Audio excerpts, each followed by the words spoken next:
Hey guys, welcome back to my channel. आप सुन रहे थे मेरे साथ हाँ ये मोहब्बत है। हाँ ये मोहब्बत है भाग 50।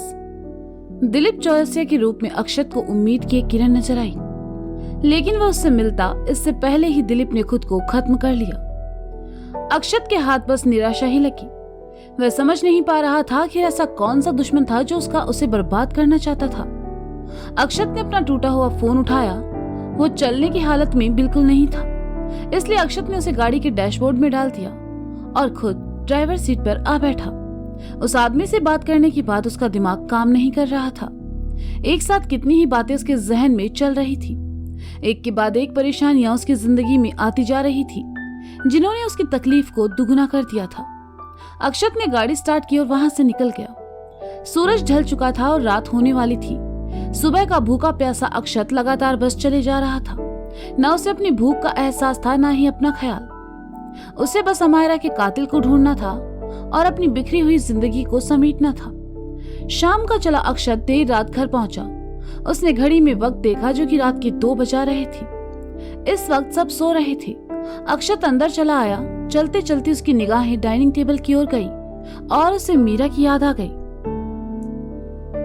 मीरा, मैंने कितनी बार कहा है अगर मुझे आने में देर हो जाए तो तुम खाना खा लिया करो। मैं काम की वजह से अक्सर लेट हो जाता हूँ, अक्षत ने कहा। हम जानते हैं, लेकिन आप जब थके हारे परेशान से घर आए तो कोई तो होना चाहिए ना जो मुस्कुरा कर आपका स्वागत करे। और वैसे भी हमें यहाँ बैठकर आपका इंतजार करना बहुत अच्छा लगता है, मीरा ने कहा। फिर तो मुझे जल्दी, कहते हुए अक्षत जैसे ही डाइनिंग टेबल की तरफ बढ़ा, मीरा वहां नहीं थी। अक्षत अपने वर्तमान में लौट आया। उसकी आंखों में खालीपन पसर गया। एक मीरा के ना होने से उसकी जिंदगी में कितना अधूरापन था, ये उसे महसूस हो रहा था। अक्षत ने टेबल पर रखे मग से ग्लास में पानी डाला और एक सांस में पी गया। उसने महसूस किया कि उसे बहुत तेज प्यास लगी थी। उसने देखा वहां कोई नहीं था सिवाय उसके। अगले ही पल उसके कानों में खुद की कही बात गूंजने लगी। कोई जरूरत नहीं है मेरा इंतजार करने की, सब मेरे बिना भी खाना खा सकते हैं। अक्षत के चेहरे पर उदासी के भाव आ गए। वॉश बेसिन के सामने आकर उसने अपने हाथों को धोया और किचन में चला आया। उसके हिस्से का खाना रखा हुआ था। अक्षत ने प्लेट उठाई, उसमें थोड़े से चावल रखे और एक कटोरी में दाल लेकर वह बाहर चला आया। इंसान कितना भी दर्द में क्यों ना हो, जीने के लिए उसे खाना ही पड़ता है। अक्षत ने प्लेट डाइनिंग टेबल पर रखी और कुर्सी खिसका कर बैठ गया। खाना उसके सामने रखा था। अक्षत कुछ देर उसे देखता रहा। वहां बैठे हुए एक बार फिर अमायरा की यादों ने उसे घेर लिया। उसे वो पल याद आने लगे जब अमायरा कभी कभार अपने नन्हे नन्हे हाथों से उसे खाना खिलाया करती थी। वो पल याद आते ही उसका दिल भर आया और आंखें डबडबाने लगी। अक्षत ने दाल चावलों पर उड़ेली और उन्हें मिलाकर एक निवाला खाया। उसकी आंखों से आंसू बहने को बेताब थे, जिन्हें नजरअंदाज करने के बाद अक्षत ने जल्दी जल्दी 2 निवाले खाए और अगला निवाला वापस प्लेट में छोड़कर रो पड़ा। उसका दर्द कम होने के बजाय बढ़ता ही जा रहा था। अक्षत उठा और खाना अधूरा छोड़कर वहां से चला गया। सोमी जीजू पानी लेने के लिए किचन की तरफ जा रहे थे। उन्होंने टेबल पर खाने की प्लेट देखी। उन्होंने पलटकर देखा अक्षत सीढ़ियों से अपने कमरे में जा रहा था। अधूरा खाना देखकर जीजू का मन भी उदास हो गया। उन्होंने जग टेबल पर रखा और अपने कमरे में चले आए। कुछ देर बाद जीजू ऊपर आए, देखा अक्षत बालकनी में खड़ा है। जीजू उसके पास आए और हाथ में पकड़ी सिगरेट अक्षत की तरफ बढ़ाकर कहा, ये लो, इसे पी लो, इस वक्त तुम्हें इसकी जरूरत है। अक्षत ने कांपती उंगलियों से सिगरेट ली और अपने होठों के बीच रख ली। उसने 1-2 कश मारे और कहने लगा, मैं अमायरा को नहीं बचा सका, न ही छवि को इंसाफ दिला सका। मेरी आंखों के सामने मीरा इस घर से चली गई, लेकिन मैं उसे नहीं रोक पाया। मेरे दोस्त, मेरे कलीग्स मुझसे नाराज हैं। बार काउंसिल ने 2 महीने के लिए मेरा लाइसेंस रद्द कर दिया है। एक आखिरी उम्मीद था वो आदमी जो अब इस दुनिया में नहीं है। अपने ही घर में मुझे घुटन महसूस होने लगी है, क्योंकि अमायरा की यादें इस घर से जुड़ी है। इतना सब होने के बाद मेरे पास अब खोने को कुछ नहीं बचा है जीजू। मैं समझ नहीं पा रहा हूं आखिर मुझसे कहां गलती हुई। मैं एक अच्छा पिता नहीं बन पाया, एक अच्छा पति। मैं सब ठीक करना चाहता हूं, लेकिन कैसे करूं, कुछ नहीं आ रहा। ये सब मेरे साथ क्यों हो रहा है मैं नहीं समझ पा रहा हूं। ये सब मेरे हाथ से रेत की तरफ फिसलता जा रहा है और मैं बस बेबस तमाशा देख रहा हूँ। ये जो कुछ भी हो रहा है इसे रोकने के लिए मैं क्या करूं, मैं नहीं समझ पा रहा हूं जीजू। अक्षत की आवाज से उसका दर्द साफ झलक रहा था। जीजू ने उसे अपनी तरफ किया और उसे गले लगाते हुए कहा, सब ठीक हो जाएगा आशु। आज जो लोग तुम्हें गलत समझ रहे हैं, कल उन्हें इस बात का अफसोस जरूर होगा। मीरा का फैसला शायद अपनी जगह सही हो, कुछ दिन दूर रहकर हो सकता है वो तुम्हें बेहतर तरीके से समझ पाए, लेकिन वो लौट आएगी। तुम्हारे पास 2 महीने हैं ये सब समेटने के लिए, और इसमें मैं तुम्हारे साथ हूं। लोग तुम्हें गलत समझे, समझने दो, मैं तुम्हें कभी गलत नहीं समझूंगा, क्योंकि इस घर में तुम्हारे साथ रहते हुए अगर मैं तुम्हें नहीं समझ पाया तो शायद मैं किसी को नहीं समझ पाऊंगा। तुम कमजोर नहीं हो आशु, तुम इन सब परेशानियों से लड़ सकते हो जैसे हमेशा लड़ते आए हो। बस इस बार मुश्किलें कुछ ज्यादा है, लेकिन मुझे भरोसा है तुम पर। तुमसे दूर रहकर मीरा भी खुश नहीं होगी। वो जिन हालातों में है वो खुद नहीं समझ पा रही कि क्या सही है और क्या गलत, पर जब उसे एहसास होगा वो चली आएगी, वो जरूर आएगी। मीरा अपने अक्षत से ज्यादा दिन दूर नहीं रह सकती। तुम दिल छोटा मत करो, सब ठीक हो जाएगा। कुछ ठीक नहीं होगा जीजू, मैं थक गया हूं। मैं मीरा को कैसे समझाऊं कि अमायरा की मौत की वजह मैं नहीं हूं। मैं उसे कैसे यकीन दिलाऊं कि मैंने आखिरी पल तक अमायरा को बचाने की कोशिश की थी, लेकिन मैं नहीं बचा पाया। मैं उसे कैसे समझाऊं कि मुझे इस वक्त उसकी जरूरत है। कहते हुए अक्षत रो पड़ा। सोमी जीजू ने सुना तो उनका मन भी भारी हो गया और आंखों में नमी तैरने लगी। रोते हुए अक्षत वहीं बालकनी से पीठ लगाकर बैठ गया और सिसकते हुए कहने लगा, मीरा हमेशा मेरे साथ रही, हर अच्छे बुरे वक्त में उसने मुझे संभाला, मेरा साथ दिया। वो बिना कहे मेरी बात समझ जाती थी, लेकिन आज मेरे कहने पर भी वो कुछ नहीं समझ रही है जीजू। वो ऐसे जिद कर रही है जैसे सब बर्बाद कर देगी। वो ये घर छोड़कर जा सकती है, मुझे छोड़कर जा सकती है, लेकिन मैं कहाँ जाऊं? अमायरा और उसकी यादें हर वक्त हर जगह मेरे साथ होती है, मैं कहाँ जाऊं? पहली बार मैं खुद को इतना बेबस और लाचार महसूस कर रहा हूं कि मैं किसी के सामने अपना दुख जाहिर भी नहीं कर सकता। उसने उस वक्त मेरा साथ छोड़ दिया जिस वक्त मुझे उसकी सबसे ज्यादा जरूरत थी जीजू। मीरा को ऐसे नहीं जाना चाहिए था। वो मुझसे नाराज रहती, मुझ पर चिल्लाती, मुझसे बात तक न करती, बस मेरे साथ रहती। लेकिन उसने एक बार भी मेरे बारे में नहीं सोचा। वो जब इस घर से जा रही थी तब मैं यही खड़ा था, लेकिन उसने पलटकर एक बार भी नहीं देखा। उस वक्त लगा जैसे वो हमेशा के लिए जा रही है, इस घर से, मेरी जिंदगी से। सोमी जीजू उसके बगल में आ बैठी और कहने लगी, ऐसा नहीं है आशु, तुम और मीरा दोनों मुझे अजीज हो। वो बच्ची बिल्कुल ऐसी नहीं है। अमायरा को खोने का दर्द जितना तुम्हें है उतना मीरा को भी है। वो भी तेरी तरह बहुत परेशान है। उसकी तबीयत खराब थी, ऐसे में मौसा जी ने खुद कहा कि मीरा कुछ दिन अपने पापा के साथ रहे ताकि वह इस गम से उभर सके।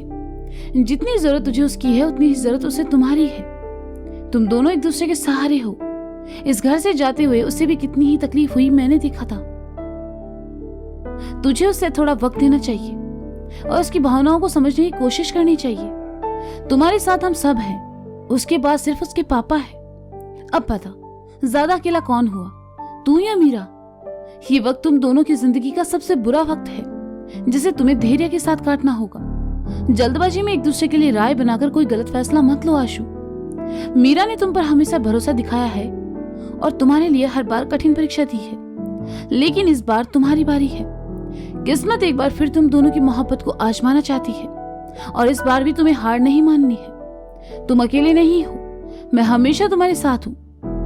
अब रोना बंद करो, तुम्हें ऐसे देखकर मुझे सच में बहुत तकलीफ हो रही है। सोमी जीजू की बात सुनकर अक्षत ने अपने आंसू पोंछे और कहा, मैंने कभी सोचा नहीं था मेरी जिंदगी में ऐसा मोड़ आएगा। अमायरा को तो मैं नहीं बचा सका, लेकिन अपनी मोहब्बत को नहीं जाने दूंगा। मीरा अगर मुझसे दूर है तो उसकी खुशी के लिए मैं उससे दूर भी रहूंगा। मैं उसकी नजरों में खुद को बेकसूर साबित करके रहूंगा। अब लग रहे हो तुम मेरे साले साहब। चलो उठो अपने कमरे में, चलो, तुम्हें खुद को इस तरह तकलीफ देने की जरूरत नहीं है। चलो आओ मेरे साथ। कहते हुए सोमी जीजू ने अक्षत को उठाया और उसे उसके कमरे में लेकर आए अक्षत बिस्तर पर आकर बैठ गया। सोमी जीजू भी वहीं पड़ी कुर्सी पर आ बैठी और उसे समझाने लगी। अक्षत खामोशी से उनकी बातें सुनता रहा। बातें करते करते सुबह हो गई। सोमी जीजू ने देखा अक्षत सो चुका है। उन्होंने अक्षत के सर के नीचे तकिया लगाया और दरवाजा बंद कर बाहर चले आए। अक्षत काफी थका हुआ था, इसलिए गहरी नींद में सो गया। सोमी जीजू नीचे चले आए। नहाने के बाद सोमी जीजू नाश्ता करने डाइनिंग टेबल के पास चले आए, जहां सिर्फ विजय जी और अर्जुन बैठा था। अमायरा के जाने के बाद से इस घर के लोगों के साथ बैठकर खाना नसीब हुआ ही नहीं। सोमी जीजू ने कुर्सी खिसकाई और बैठ गए। जीजू, आपको देखकर लग रहा है आप कल रात ठीक से सोए नहीं। अर्जुन ने सोमी जीजू की बोझिल आंखें देखते हुए कहा। क्या हुआ सोमी जी, अगर तबीयत ठीक नहीं है तो क्या आप घर पर रुक जाइए। विजय जी ने कहा, नहीं मौसा जी, मैं ठीक हूँ। मैं ऑफिस चलूंगा, घर में रहूंगा तो और परेशान रहूंगा। सब एकदम से बदल गया है, इस घर में जैसे कोई रौनक ही नहीं बची। सोमी जीजू ने उदास होकर कहा, इस घर की रौनक अमायरा और मीरा से थी, अब वो दोनों ही यहाँ नहीं है। राधा ने आंखें नम करते हुए कहा, राधा, हमारे सारे बच्चे इस घर की रौनक हैं। विजय जी ने कहा, हाँ, लेकिन सब हमारे साथ हैं, सिवाय उनके। अमायरा को तो हम लोग वापस नहीं ला सकते, लेकिन मीरा, उसे क्यों हम सबसे दूर किया है? क्या उसे यहाँ नहीं होना चाहिए था हम सब के साथ? राधा ने सुबकते हुए कहा, इस घर से जाने का फैसला मीरा का था मां। उसने भी तो हम सब के बारे में नहीं सोचा, देवर जी के बारे में नहीं सोचा। नीता ने जीजू की प्लेट में नाश्ता परोसते हुए कहा, नीता, ये क्या तरीका है मां से बात करने का? अर्जुन ने थोड़ा गुस्से से कहा। शांत हो जाओ अर्जुन। और राधा, तुम कब से ये बच्चों जैसी बातें करने लगी? मीरा कुछ दिनों के लिए अपने मायके गई है और मुझे लगता है ऐसे हालातों में उसे अपने मायके वालों के प्यार और साथ की भी जरूरत है। वो घर छोड़कर नहीं गई है। तुम सब मिलकर खामखा इन बातों को बढ़ा रहे हो। मैं समझ सकता हूँ इस वक्त घर के हालात ठीक नहीं है, लेकिन वक्त के साथ सब सही हो जाएगा। विजय जी ने सहजता से सबको समझाते हुए कहा, कैसे भी हालात हो, मुझे मेरी मीरा इस घर में चाहिए, बस। कहते हुए राधा वहां से चली गई। नीता, मीरा को लेकर तुम्हारा गुस्सा मैं समझ सकता हूँ, लेकिन इस वक्त वो जिस तकलीफ और हालात से गुजर रही है उसे हम सबको समझने की जरूरत है। तुम इस घर की बड़ी बहू हो बेटा, तुम्हें थोड़ा ध्यान रखना चाहिए। विजय जी ने कहा, आई एम सॉरी पापा, वो मीरा की इस तरह चले जाने से मुझे अच्छा नहीं लगा, इसलिए मैंने ये सब। सॉरी अर्जुन, सॉरी जीजू। नीता ने कहा, इट्स ओके नीता, तुम जाओ। अर्जुन ने कहा तो नीता वहां से चली गई। डाइनिंग टेबल पर बसा विजय जी, अर्जुन और सोमित बैठे थे। विजय जी के चेहरे पर गंभीर भाव उभर आए और उन्होंने कहा, इस घर की असली ताकत है इस घर में रहने वाला परिवार। इस परिवार को मैं कभी टूटने नहीं दूंगा। अर्जुन ने सुना तो विजय जी के कंधे पर अपना हाथ रखा और कहा, चिंता मत कीजिए पापा, सब ठीक हो जाएगा। मैं चलता हूं। कहते हुए विजय जी उठे और वहां से चले गए। सोमी, जीजू और अर्जुन नाश्ता करने लगे और कुछ देर बाद दोनों ने एक साथ कहा, अर्जुन, जीजू आप कहिए। अर्जुन ने कहा, मैं ये सोच रहा था क्यों ना हम दोनों मीरा के घर चलें और चलकर उसे समझाएं। जब से मीरा गई है आशु भी बहुत परेशान है। कल रात वो उसे याद करके बहुत रो रहा था। मुझसे उसकी यह हालत देखी नहीं जाती। हम चलकर उसे समझाएंगे, उसे वापस आने को कहेंगे। सोमी जीजू ने कहा, हाँ जीजू, मैं भी आपसे यही कहने वाला था। आजकल मुझे बहुत बेचैनी रहती है। हर वक्त एक डर सा लगा रहता है कि कहीं अब कुछ गलत ना हो जाए। आशु के लिए हमें मीरा को वापस इस घर में लाना होगा। अर्जुन ने कहा, ठीक है, आज शाम हम दोनों से मिलने चलेंगे। हमसे वो जरूर बात करेगी, बस ये बात हम दोनों के बीच रहनी चाहिए। सोमी जीजू ने कहा, ठीक है। अर्जुन ने कहा और फिर दोनों चुपचाप नाश्ता करने लगे। उसी सुबह अमर जी के घर में, मीरा, हमें किसी जरूरी काम से 2 दिन के लिए शहर से बाहर जाना होगा। हम जल्दी लौट आएंगे। तब तक सौंदर्य आपके साथ है। आपको किसी भी तरह की परेशानी हो तो आप इनसे कह सकती हैं। अमर जी ने मीरा के कमरे में आकर कहा, नहीं पापा, हमें कोई परेशानी नहीं है। आपको जाना चाहिए। हमारे लिए आपने अपनी जिम्मेदारियों को साइड करने की जरूरत नहीं है। मीरा ने कहा, हम जल्दी आएंगे। कहकर अमरजी ने मीरा के सर को चूमा और वहां से चले गए। अमरजी के जाने के बाद सौंदर्या ने कहा, मीरा तुम नहा लो, तब तक मैं रसोइये से कहकर तुम्हारे लिए तुम्हारी पसंद का खाना बनवा देती हूँ। मीरा ने कहा तो सौंदर्या वहां से चली गई। मीरा ने टेबल पर रखा अपना फोन उठाया और एक बार फिर अक्षत का नंबर डायल किया, लेकिन अक्षत का फोन नेटवर्क से बाहर आ रहा था। उदास होकर मीरा ने फोन वापस रख दिया और बिस्तर पर बैठकर खुद से कहने लगी, अक्षत जी का फोन क्यों नहीं लग रहा? वो ठीक तो होंगे ना? क्या हम राधा माँ से बात करें? नहीं, हमारी इस तरह चले आने की वजह से सब हमसे नाराज होंगे, वरना वो हमें फोन जरूर करते। हमें तो कुछ समझ नहीं आ रहा। मैडम, आपसे मिलने कोई आया है। नौकर ने कमरे के दरवाजे पर आकर कहा तो मीरा उठी और बाहर चली आई। मीरा ने देखा अखिलेश आया था। मीरा अखिलेश के पास आई तो अखिलेश ने उसे चाइल्ड होम से जुड़ी कुछ जरूरी बातें बताई और फिर चला गया। मीरा भी अपने कमरे में चली आई और नहाने चली गई। शाम में मीरा अपने कमरे में थी। सौंदर्या बुआ आई और मीरा को जूस देते हुए कहा, मीरा ये लो, ये पी लो, देखो कितनी कमजोर हो गई हो। भाई साहब ने कहा था मुझसे तुम्हारा ख्याल रखने के लिए, लो पियो। बुआ जी, हमारा मन नहीं है, मीरा ने कहा। ऐसे कैसे मन नहीं है मीरा? तुम क्यों उन लोगों की इतनी परवाह कर रही हो जिन्होंने तुम्हारे यहाँ आने के बाद तुमसे एक बार भी मिलने की कोशिश नहीं की? मिलना तो दूर, किसी ने तुम्हें फोन तक नहीं किया। सही है, वो लोग तुम्हारा परिवार है ना, इसलिए तुम्हारे साथ सब कुछ है। मैं कुछ भी नहीं, मैं ये जूस ले जाती हूँ, सौंदर्या ने कहा। और जैसे ही जाने लगी, मीरा ने उन्हें रोकते हुए कहा, बुआ जी, किसने कहा हमने आपको अपना नहीं माना? आप हमारी माँ जैसी है, ऐसी बातें मत कीजिए, हमें अच्छा नहीं लगेगा। तो फिर ये जूस पी लो ना मीरा, मैं तुम्हें ऐसी हालत में नहीं देख सकती। तुम्हारा दर्द समझती हूँ, पर देखना जल्दी ही सब ठीक हो जाएगा। तुम्हारे अपने हमेशा तुम्हारे साथ हैं। लो, पी लो इसे, सौंदर्या ने बड़े ही प्यार से कहा तो मीरा ने जूस का ग्लास लिया और पी लिया। सौंदर्या ने मुस्कुराते हुए मीरा की गाल को छुआ और वहां से चली गई। मीरा भी अपने बिस्तर पर आकर आराम करने लगी। कुछ देर बाद ही मीरा को नींद ने अपने आगोश में ले लिया।